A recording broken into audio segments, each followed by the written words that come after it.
So basically, this morning I went to Twitter just to check my account, and I saw that I was tagged in a post about an article dealing with the 2020 candidate stance on Julian Assange. So I originally just assumed that it was my article that was being retweeted. But once I clicked on the link and looked at it closer, I realized that it was actually a New York Times article that looked exactly the same as mine. The setup is exactly the same, the formatting and the content. I do want to acknowledge at first, though, before I get into this, that I am not upset that the New York Times is talking about this issue. I'm actually happy that they are. I think it's about time the mainstream media addresses this very, very important issue, and the American people need to know where these candidates stand on Julian Assange and on the charges. However, I think there are some changes that need to be made to the article and some revisions, because the article is not thorough, it lacks a lot of information, and also, it doesn't even include all of the candidates. They only address 16 of the candidates. There are more than 16 people running for president. So essentially what that tells me, what that tells the American people, is that the New York Times, those journalists who worked on this article, feel that they can tell us who are the important candidates to worry about and who we should be, potentially thinking about voting for. And I don't think that's right at all. And that's why in my article, I addressed everybody. I addressed from the most popular candidates, the most well-known, to the least popular candidates and the ones who are not well-known at all. And I thought that was appropriate and right and fair and the ethical thing to do. They do acknowledge Tulsi, though, which I was glad and surprised a little bit, honestly, because the mainstream media has definitely been very tough on her and not fair to her by any means. But they do acknowledge Tulsi. And for a candidate who has been very outspoken with her support for Julian Assange, she has 2 sentences beneath her name in this article, literally 2 sentences, when she has consistently gone out of her way to show her support for Assange, and she continues to do that. You would think by looking at this article that she was somebody that rarely talked about this issue, or that it was not a main point of her campaign, when that's actually the opposite. And instead, somebody like Joe Biden has 2 pages worth of information that is all garbage that the New York Times fails to counter and fails to challenge. So in this article, for example, Joe Biden talks about conflicting interests with journalists. And I'm talking about the New York Times article, not mine. And he says, and I'm not assuming in any way that Assange is in fact a journalist.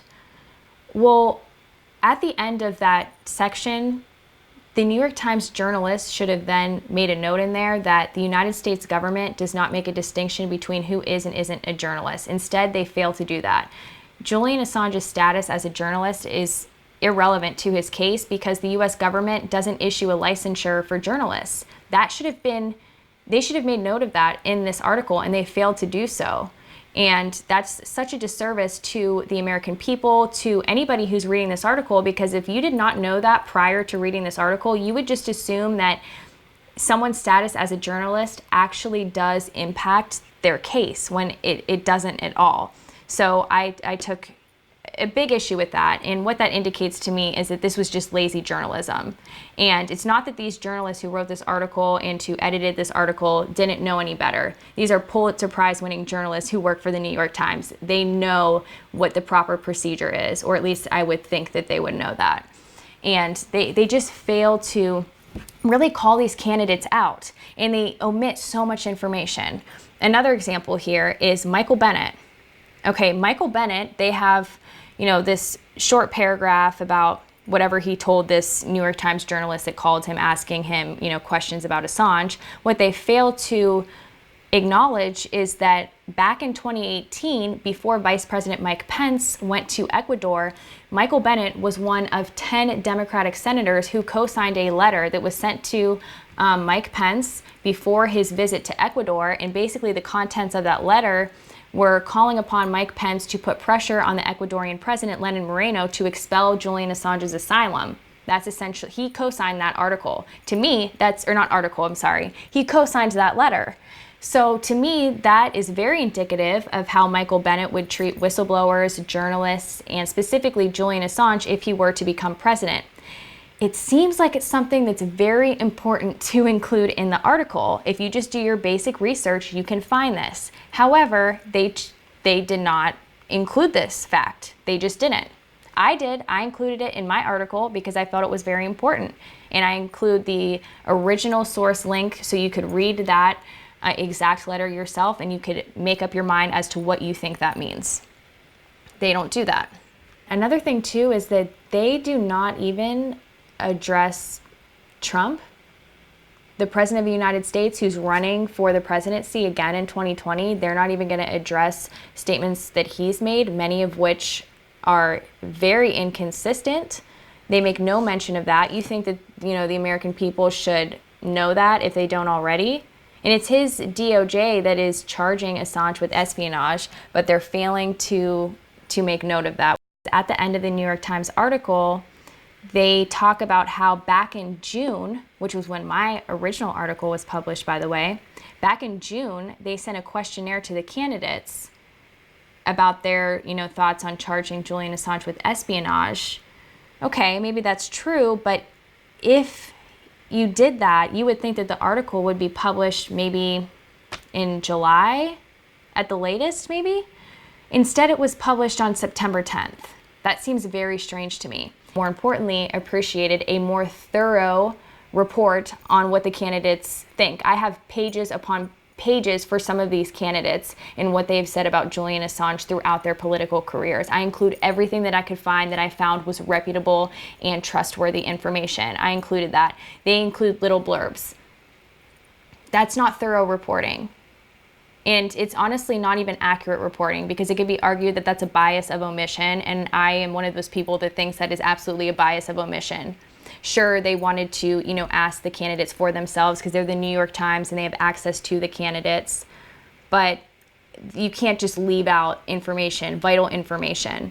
I know my article is something that I try to update as regularly as possible as the candidates and as more candidates enter the race and as candidates exit the race. I always try to update with that information. I'm consistently looking for more information if they were interviewed by someone and, they addressed Julian Assange or just whistleblowers in general, or even Edward Snowden, or Chelsea Manning, I like to include that information in there.